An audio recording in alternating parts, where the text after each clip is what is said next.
For my birthday, I will settle for nothing less than a floral card with a vintage vibe and a secret meaning, of course.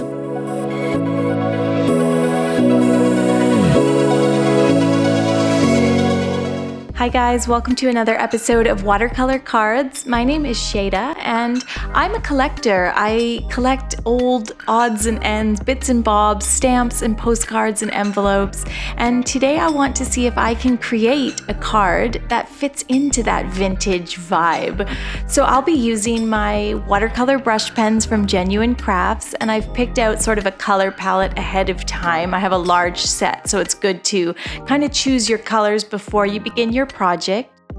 I'm using Canson cold pressed watercolor paper today. I always get large pads, and when I need a small piece, I cut the paper down. It's just more economical. And today our card is a friendship card. If you're interested at all in the language of flowers, the secret Victorian language of flowers, these flowers have great meanings for friendship, and we'll talk about that in a minute. Right now, let's talk about how to draw the pansy. Usually I start with that front petal, then do the two side ones, and then you can put either one or two or three in behind. And because these watercolor brush pens, we're going to render this marker basically out with water, you don't have to lay down a lot of color. I want a very light purple for this pansy, so I'm just doing a few sketchy lines, and then I'll begin some shading. I want to get that wonderful deep rich purple that is at the center of the petals on the pansy, and then of course that little burst of golden yellow at this very center.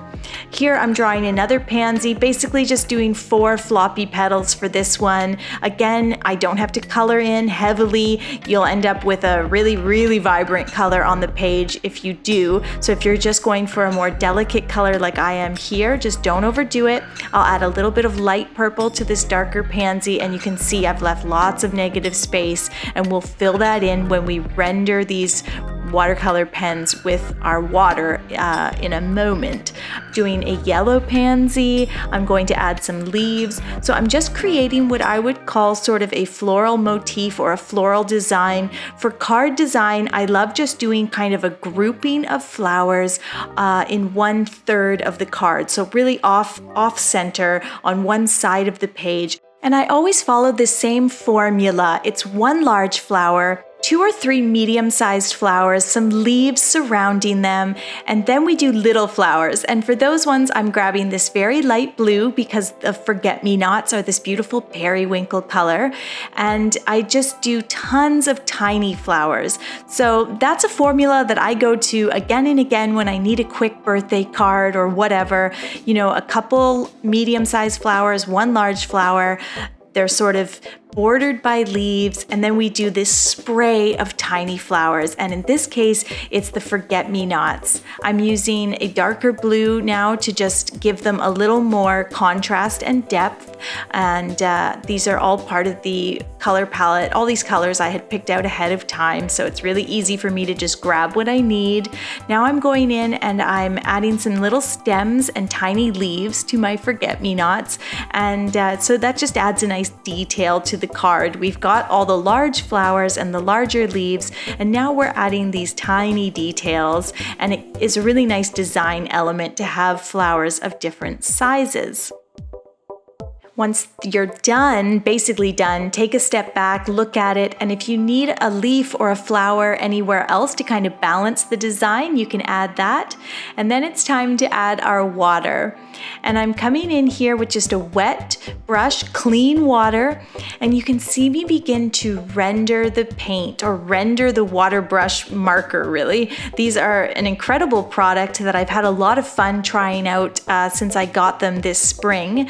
They're from Genuine Crafts. I'll link the product in the description, but they give you a lot of control. So if you've sort of been interested in starting out with watercolors, but you're feeling like they just get away from you when they hit the page, the markers are great because you have all the control of course, a marker or pen, but then you get to turn them into these beautiful sort of ephemeral, translucent, playful watercolors. And all you have to do is use a bit of clean water and a small brush like I'm doing here, and you just begin to render the brush pen, and it turns into paint on the page. And you can see here, now you can't see any of those streaky marker lines or pen lines that I had initially put down. I just have this beautiful light purple, and I've blended it into the darker purple, and I haven't even touched the yellow in the center, and I won't. I don't want it bleeding, so really you have a lot of control. Now on the leaf here, you can see how I render the paint. I sort of move my brush back and forth, and I allow all areas to get nice and wet, and then I can even work on the perimeter of the leaf. I can move the paint outwards so that I don't have a harsh edge, so I really like that. In this next area, you can see me doing that here, sort of pushing the paint away from the perimeter of the leaf so that I get a nice natural edge to the leaves.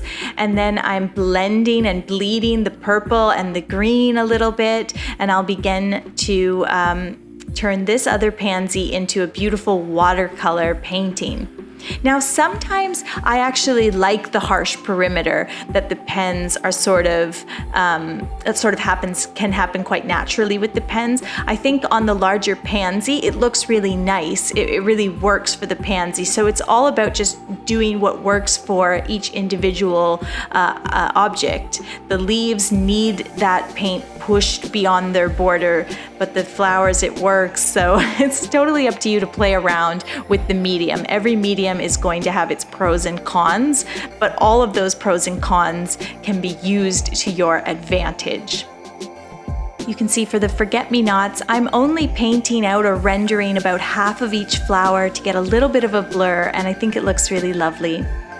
Now we're going to let that dry, and then once it has dried, we'll come back in with our brush pens and we're going to add tons of detail. I think this is where we really bring out the vintage element of this card. By using the brush pens on top of the rendered watercolors, we just get this really natural look because it's all the exact same colors. You're not using a harsh marker, but we can add the most delicately beautiful lines to the leaves. We'll add veining, and especially the pansies, they have that distinctive coloring, that burst of dark color at their centers, and so that's what I'm doing here. I'm just using very quick, thin lines to add that burst of color. I'll also define each petal a little bit more, and I'll add a little line shading to the edges of the petals, just to show that they are a little bit ruffled, there's a little bit of movement there, and I can add some shading and of course that distinctive color burst at the center. And I think you'll really see it on this lighter pansy because I'm going to go in with even more dark purple and add all these tiny delicate lines and really bring it to life, and to add that sort of detail that is so synonymous, I think, with those old vintage cards where things were very sort of lifelike yet still had a painterly quality to them. So let's talk a little bit about the language of flowers. This is something that is just, I don't know, I just love the idea of having a language of flowers. Each flower has a secret meaning or a not so secret meaning. And last year, August is my birthday month, so I always have to do something special in August. So last year for the August plan with me, we did a secret language of flowers theme. And so this year I thought it'd be fun for the cards to do a little secret language of flowers theme. And of course I said this is a friendship card, which you could use for a thinking of you or a birthday card or whatever.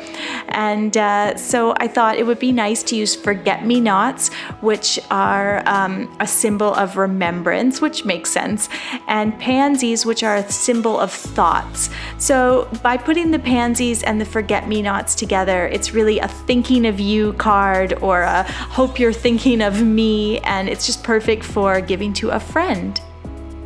Now for this last yellow pansy here, this one I didn't add any shading to it before we added the water. I just did yellow, and now I'll come back in with the purple brush pen and I'll add some really dramatic shading to those two petals. The third petal's kind of flipping up and away from the viewer, so it doesn't require any more color. Now, a vintage card would not be complete without a banner, and I'm going to draw one just peeking out from behind the flowers here. I'll grab a little piece of scrap paper so we can talk about how to draw a banner. So do a very shallow horizontal S, then you're going to drop down and repeat that line exactly. And then we'll add 2 vertical lines, bonus points if they're curved slightly, and then you're just going to add that little extra bit of banner in behind, and that's all there is to it. And I'm going over mine with a Pigma Micron pen. This is the 05 nib, so it's quite a large nib, and I think that's going to look nice. I think a vintage card also benefits from that harsh black outline, and I will also add a bit of an outline to my watercolor. Again, it's just, I think that's part of the vintage look, is everything is like extra realistic, and nothing is sort of loose or light. Everything has a sort of heavy quality to it, but a very beautiful quality. And so I'm just going around all of my designs, left some of the flowers unlined, but for the most part, everything has been lined. And then we're going to take a pencil, and you can add any message. That banner is just the perfect spot for a nice message. Do it in pencil first, and then go over it in pen. I'm just writing "Dear friend," so I can use this for a birthday or a get well or whatever. And then I decided to use my gray watercolor pen to just add a little bit of color along the banner. I don't know if this was like my best choice. Rendering it out, it was like, it looked a little messy, but it all worked out okay, and I added a bit more pen over top, and I think it looks cute. So that's the card all done. Pansies and forget-me-nots for thoughts and remembrance. A perfect card for a birthday girl like me, or for just about any occasion. Thank you guys so much for watching today. Don't forget to hit that subscribe button for more content like this. And if you'd like to print my card for yourself, head over to my Patreon site for all the bonus content.